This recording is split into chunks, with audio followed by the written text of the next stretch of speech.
Praise the lord. ఈ దిన వాక్య భాగము కీర్తన 31:14.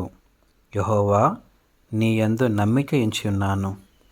దావీదు తన జీవితంలో అనేకమైన విచారం వలన, అనేకమైన నిట్టూర్పు వలన కృంగిపోయిన వాడుగా, తన శరీరం క్షీణించినదిగా, తన పరిస్థితుల మధ్య ఉన్నప్పుడు తన సొంత వారు సైతము తనకు శత్రువులుగా మారి, తనకు విరోధంగా మారిన పరిస్థితుల మధ్య దేవుని యందు మాత్రమే నమ్మిక ఉంచిన వాడుగా ఉన్న విషయాన్ని ఇక్కడ మనకు తెలియజేస్తుంటున్నాడు. ఇలాంటి పరిస్థితుల్లో కేవలము దేవుడు తప్ప మనం ఎవరు కూడా నమ్మలేని వారు ఉంటున్నాం. ప్రభును మాత్రమే నమ్మిక ఉంచి మనం జీవించవలసిన వారు ఉంటున్నాం. ఈ దినమున నీ జీవితంలో, నా జీవితంలో అనేకమైన పరిస్థితుల్లో వెళ్తూ ఉండవచ్చు. అయినప్పటికీ కూడా, ఎన్నో పరిస్థితుల్లో వెళ్తున్నప్పుడు కూడా దేని యందు నమ్మిక ఉంచి మనం జీవిస్తుంటున్నాం.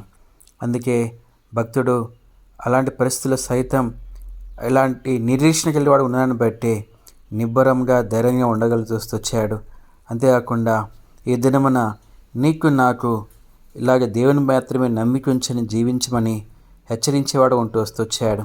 అందుకే కీర్తన ముగింపులో ఈ విధంగా రాయబడి ఉంటున్నది. 31 కీర్తన 24వ వచనంలో, యెహోవా కొరకు కనిపెట్టువారులారా, మీరందరూ మనసున్న ధైర్యం వహించి నిబ్బరముగా ఉండండి. ఇలాంటి పరిస్థితులు కూడా కేవలము దేవుని నమ్మిక ఉంచి మాత్రమే మనం అన్ని పరిస్థితుల్లో ధైర్యంగా, నిబ్బరంగా ఉండగలుగుతాం. ప్రభు ఆ రీతిగా నీకు నాకు సహాయం చేయను గాక. ఆమేన్.